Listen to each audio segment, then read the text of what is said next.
Hey guys, Joe Pye here at Advanced Innovations. Welcome back to the shop. If you watched the last video in this series, you saw me make this little guy right here. Well, you know, motivation strikes in strange ways, and I think today I'm going to attack the back gear configuration. It consists of 2 gears, a center shaft, 2 eccentric bushings, one here and one there, and the through shaft to go with it. This is a relatively simple part. These take a little bit more work, and this is a press fit assembly in the back. But I just got to see something snapped onto this and spinning, so that's what I'm going to do today. We're going to hit these gears, we're going to hit the bushings, and off we go. Now, to do the gears, this is the gear material that they give you with the kit, and it's in pretty good shape. I have to give them thumbs up for having transported it and cut it off without any damage to the actual teeth. Everything looks really nice, so good for you, or good for them. The chart that they put on the print is a little confusing at times, but if you take your time, it's fine. But being the OCD Virgo that I am, I made myself a pitch chart here. It tells me what the blank is, what the diameter of the blank is, and what parts and quantities come out of each one. So this little chart, in conjunction with this material stack right here, should make life easy. Parts number 54, 55, when this thing is all squeezed together, it is going to sit nicely in the opening in the headstock. But there will be a gap between the end of the gears and the inside of the tailstock, which is to be expected because the headstock. I'm going to go back to the box here and pull that out, show it to you.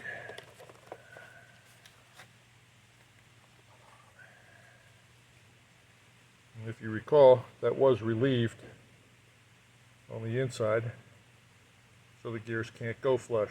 But in order to maintain a better alignment, I may just put a small boss on the insides or the outsides of those gears so that the gears will ride closer to the casting itself. The eccentric collars that are in here, the small part on the eccentric collar is sized such that it is exactly the same thickness as the ears. So that is the retainer mechanism. Once everything is squeezed and the set screws are secure, it should maintain its alignment. I'll just know when I get there. We're going to start off with part 39, relatively easy part. 2 journals on one in each end and a through hole in the center. Let's do it.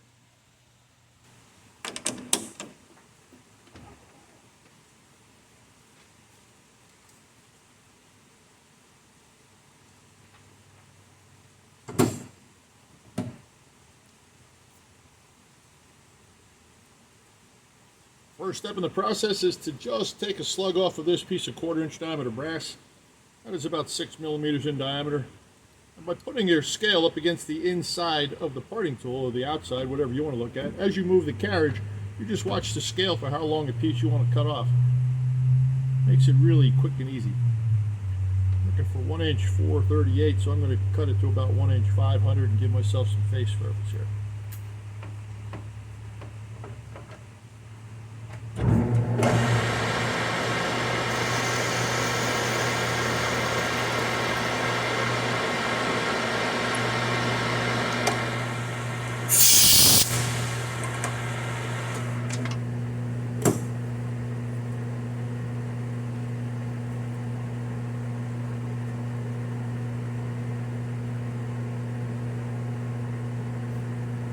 When you face a part off, you can expect the end of the material to flare up just a little bit, and that can affect how well it runs in the collet.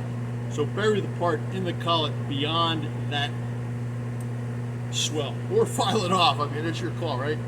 But you can see how, as you're pulling on it, when that end gets into the collet, it doesn't want to come through. So make sure that that is well beyond the back side of the collet for the facing operation.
Okay guys, it is very important that this piece fits comfortably in between these two.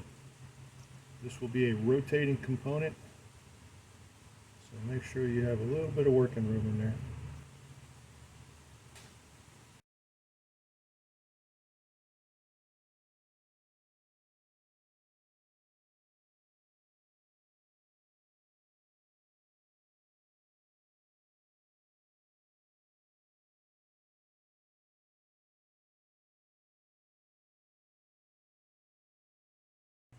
Oh, 94 reamed hole through the center. Next step. I'm going to drill and ream this 50-50 so that I can be sure that the hole is concentric on both ends.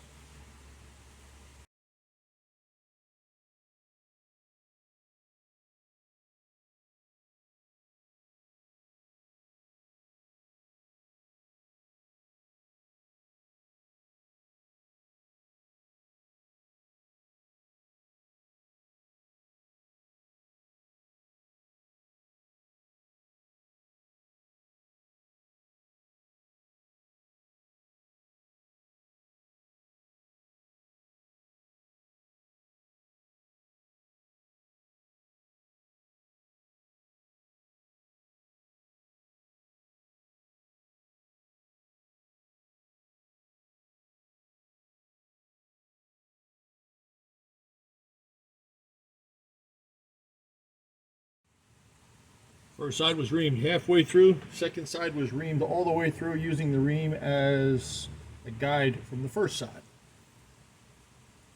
So this should be a fairly straight hole. I will confirm that with the mating material, but the mating material has been sheared off, so make sure the end of the shafting that you're going to stick in here is nice and true. I'm going to clean this up a little bit too.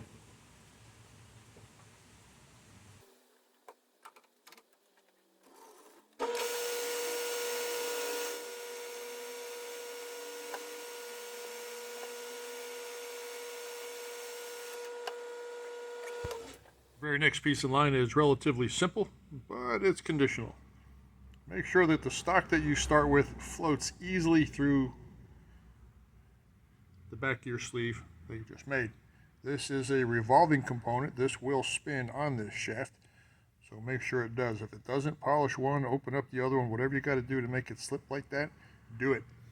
I'm going to reverse turn this on the lathe. Compound set at an extremely mild angle. A little bit of this taper is going to be straight, and hopefully when I heat it up, it'll bend at the straight section.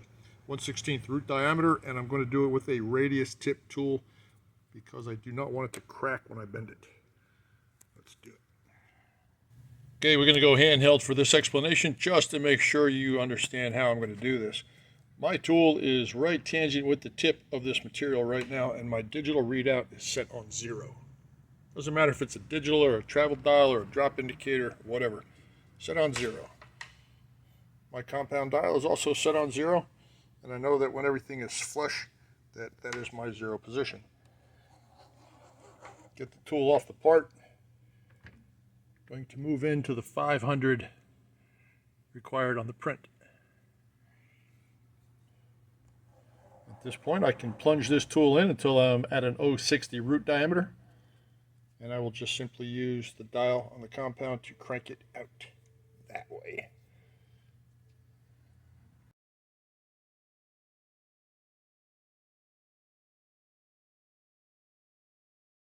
Compound is set at 2 degrees per side, so it's a 4-degree cone. And let's see how this works.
Okay, going to take a file to it, a little bit of emery, and we're going to make that shine. Then we're going to go and bend it and reshine it.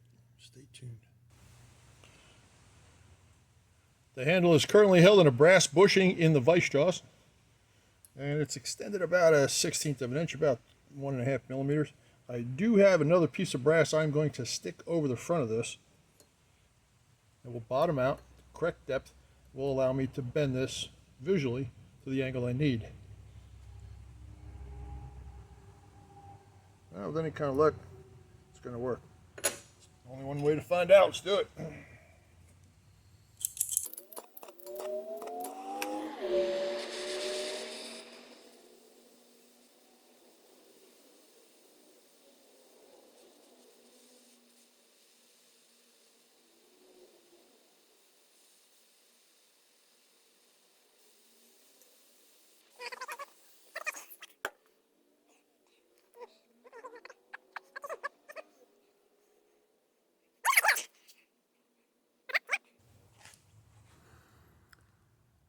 Okay, here is the final result for this particular piece right there.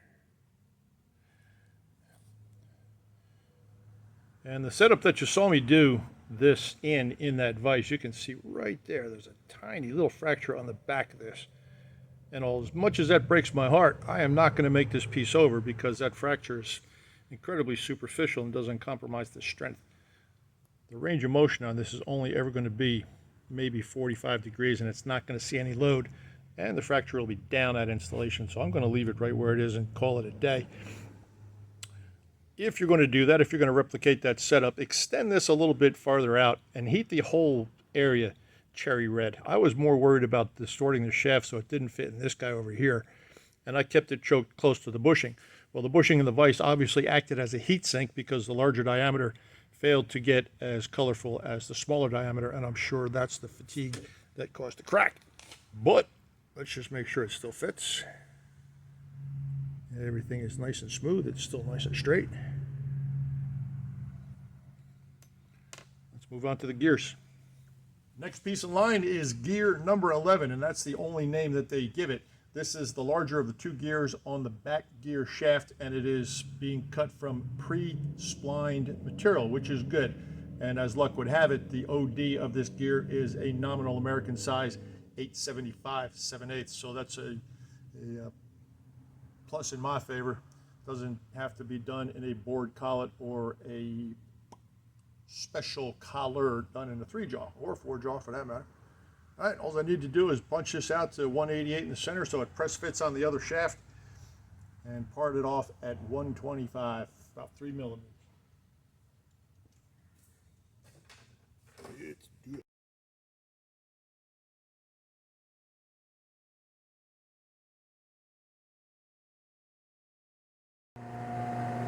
That kind of stuff has got to go. I want to see nice sharp teeth like this. See something like that coming around, keep cutting until it's gone. You don't have enough material, put a chamfer on it, but that's got to go.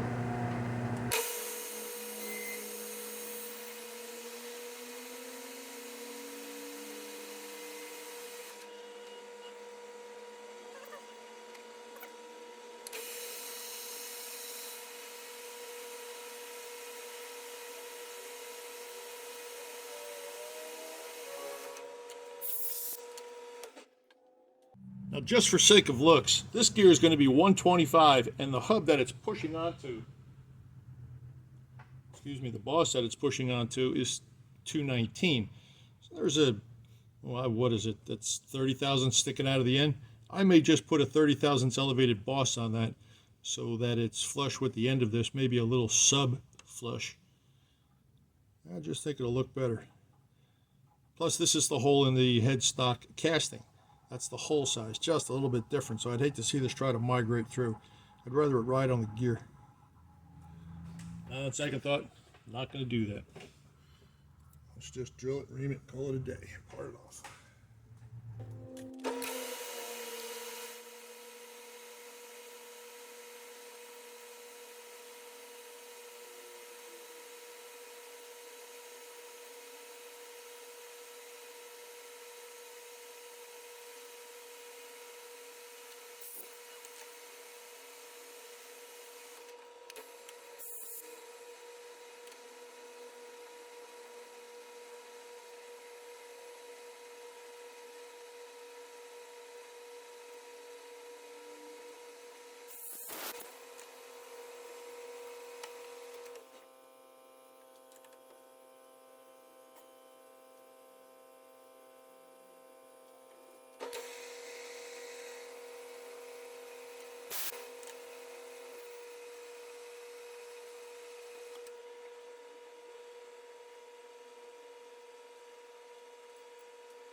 Okay guys, here is the gear. The only thing left to do is to take a wire brush to the teeth, make sure there's no machining burrs in the teeth, and put a small chamfer on the back side where the parting tool broke through. I will rub this on some emery just for consistency, but look at that finish. I like that. It looks like a little diamond. Alright, as soon as I do that, I will press it onto the shaft and we'll take a look and see how it runs. Next step is to press that gear on and clean it up.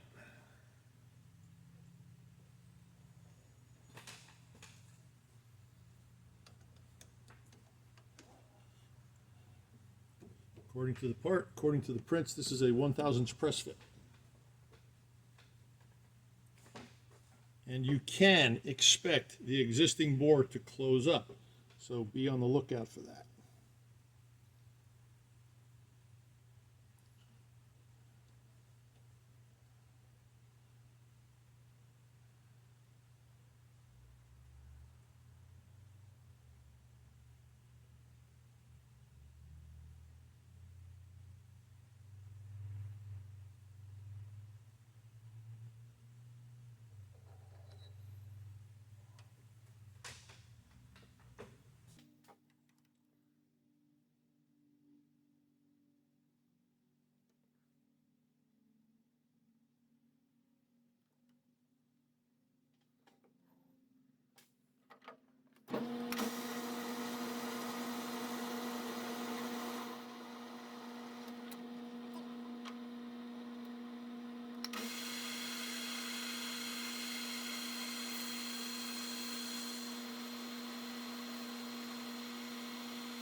Next piece in line, part number 55. That is gear number 10 on the back gear assembly.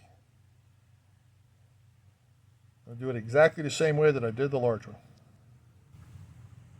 The smaller of the two gears has exactly the same ID and thickness. It is just a little bit smaller on the OD. Pushing these together will get a little creative, and I will be unable to chuck up and ream the center bore, so that'll have to be floated in from the back side, from the large gear side at assembly. Let's do that.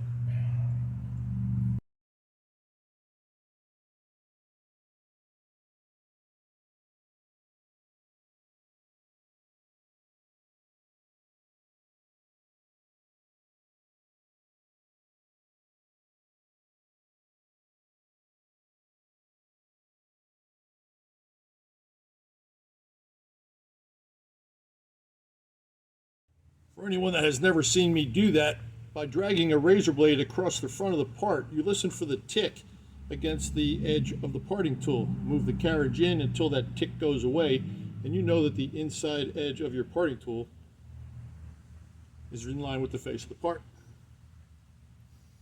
At that point, it's just a carriage shift and you're good to go. There we go.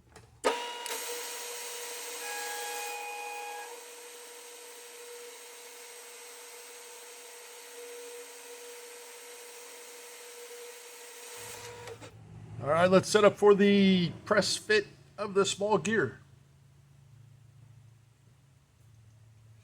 I do not want to bank on the end of the shaft because I don't want it to distort it, so we're just going to approach it a little differently. Couple minutes, gold.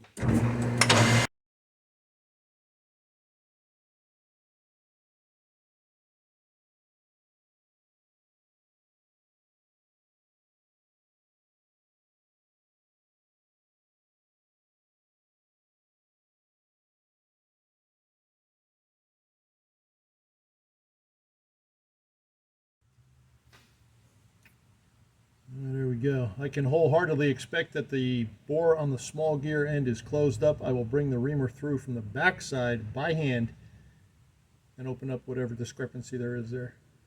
Then we'll try it on the shaft. The back gear subassembly came out rather nice. I'm very pleased with that. And that assembly, this guy here, is going to sneak through the center. Just like that. Make sure it's still a nice slip fit. If it's not, get the reamer and push the reamer back through there. And the next thing we're going to make is these guys right here, the Backgear Eccentric. This is the little collar that gets locked onto the shaft, and as you rotate the handle here, it will cam these gears into place. So we'll start off with a lathe blank. I'm going to make the blank a little bit longer than I need to. I'm going to put one of these on both ends of the blank, and I will ream them through. How's that for a thought? That way I can ream 2 bushings at one time. I'll put the holes in, I'll come back and part them off. Let's do it. 1/4 inch brass, 2 identical pieces, stock OD, simple turn front. Off we go. Let's do it.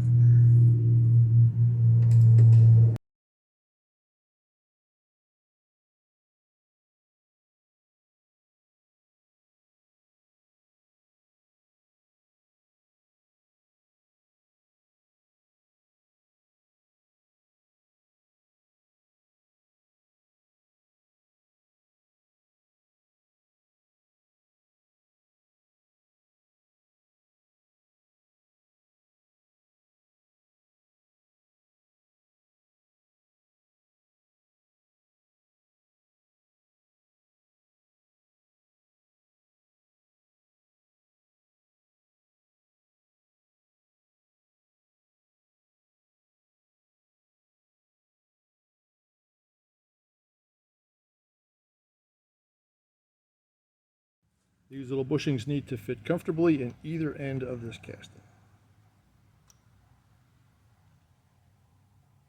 Call that as a 1/1000 clearance. And when installed properly, it should come right flush with the inside. I made mine just a little bit longer so that I can adjust where the gears sit. Just a hair. Literally. Line contact. Okay, pop some holes. The feature I'm setting up for right now is the 0.94 diameter through, 0.31 offset. Followed immediately by the 172 tapped holes to lock it down. Very simple setup. Going to do it in a V block in the mill. Let's go. Like I said, simple setup. Since these are end to end, and this is a short blank, I will drill and ream this hole all the way through. Set your part in there. Indicate the top. Now whatever the eccentric is on the print, let's simply move one of the axes exactly that much and lock it off. For sake of clearing the bottom jaw, it's going to be close. I am going to offset my hole to the rear and hope everything ends well. All right, let's put a drill chuck and reamer in here and do it.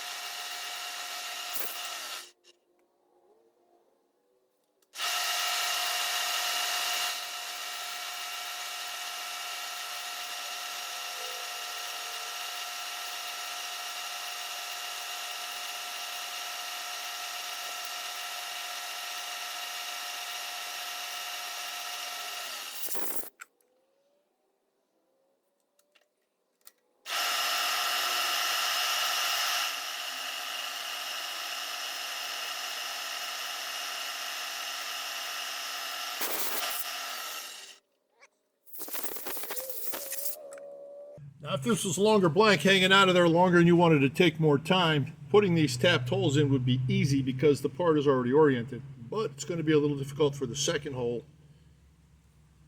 due to the fact that the V-block is glass hard and in the way. So just going to have to get creative. And this is only a locking screw. It has no mechanical function other than to lock this bushing to that bent shaft. So close enough is probably good enough, but try to hit it if it's on the print. Let's see if I can figure it out. Here's a little mid-video shop gem for you to take away. If you have a part that's already set up, you have a drill chuck in and that just don't want to change over to an edge finder, well, I know that this piece is 250 in diameter. So I'm going to tram the jaws with my indicator. I'm going to get between the jaws and watch the 0 on the indicator. 0 and, well, hang on a second.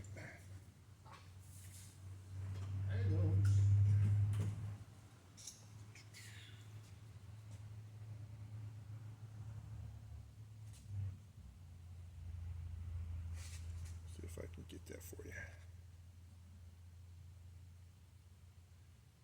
0. Well, it's a couple tenths off, but you get the idea. 0 front, 0 back. Now what do you know from that? Right now you know that that indicator, when it's reading 0, it's 125 thousandths away from the surface that it's touching. No problemo. Let's raise it up. Move it over to the stop.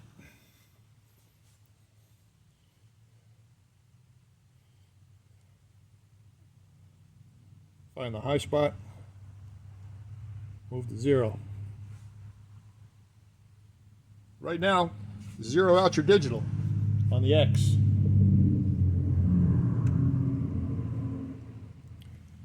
And move another 125.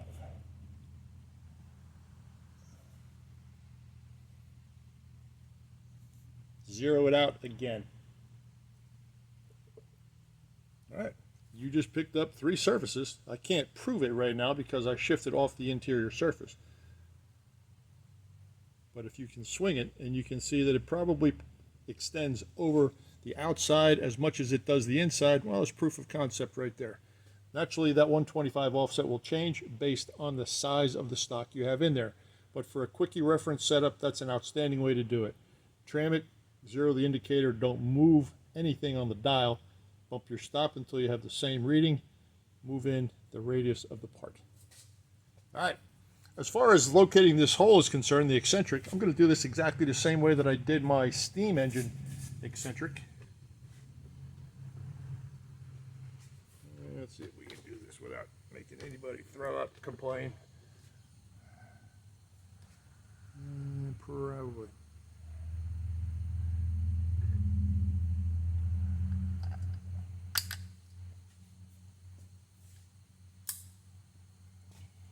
Locating the eccentric side of this was really not a big deal. I put a pin in the hole. The diameter minus that pin gives you some value. So 250 minus the 094 is 156. Divide that in half. And if you have a couple of pins that you can just stick down on either side of that, well, you can guarantee that that pin is at the low spot and that that eccentric is completely towards the bottom. Grab a pair of tweezers, take the pin out, drill and tap both holes. Let's do it.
Blank is ready to go.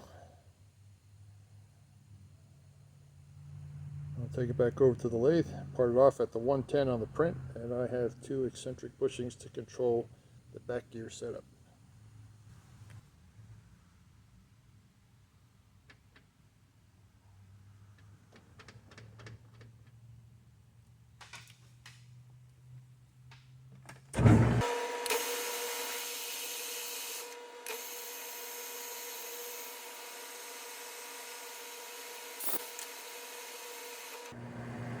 The eccentric coil is going to give you a little bit of grief parting this thing off, but there is a tangent point where it'll still hang on and break off cleanly, so be careful as you're doing this. I'm leaving myself an extra 5 on the back so that I can stick it back in there and reface it.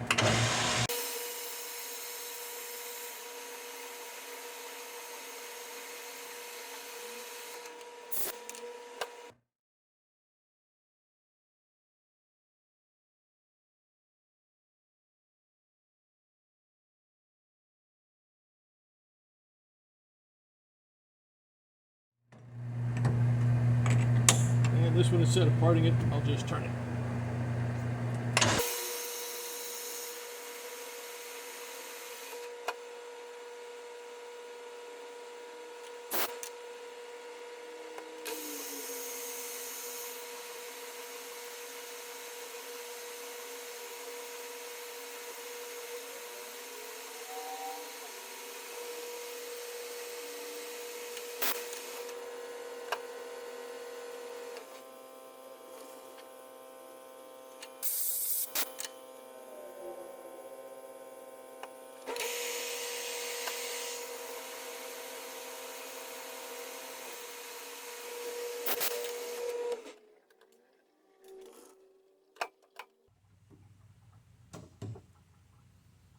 All right, let's put it together.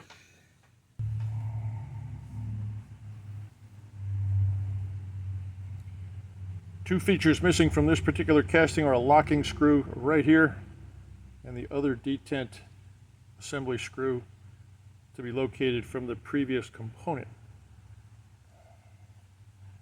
Other than that, I think we're golden. These are the little pieces I just did. And if all goes well, we will assemble.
Now, I'm not going to tighten down on these set screws for you right now because I don't want to scar the shaft. Chances are I will put flats on that control shaft so this can be disassembled without incident.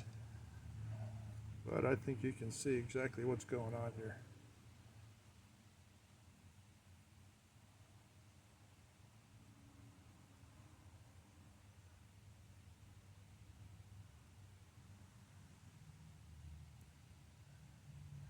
Once the eccentric is controlled, as you activate this lever, this entire mechanism will move forward 62 thousandths of an inch. That's pretty close right there, I'll tell you. I like it though. It spins well. Nice and smooth. Everything appears to be concentric and clean. That's all we got for today, guys. I am very pleased with this. This is a one-day put it together type build. Started off this morning around, I guess it was around 10 o'clock, 10:30-ish. It is now 4:30. There you go. I like it. Once again, wherever you are in the world, I hope you are happy and safe and healthy, and thank you very much for tuning in. If you're going to leave a comment, do me a favor, hit that subscribe button. I got an analytic the other day that told me 70% of the people that comment on my videos are not subscribed. I could not believe that. Say thank you by hitting that subscribe button. If you don't like to be a subscriber to this channel after a couple of days or hours or however long, then unsubscribe. That is completely up to you. Say thanks by hitting that button. It is free, doesn't cost anything, and nobody's going to bother you with spam or anything else. There you go. Thank you very much for watching. Joe Pye here at Advanced Innovations in Austin, Texas. I'm out.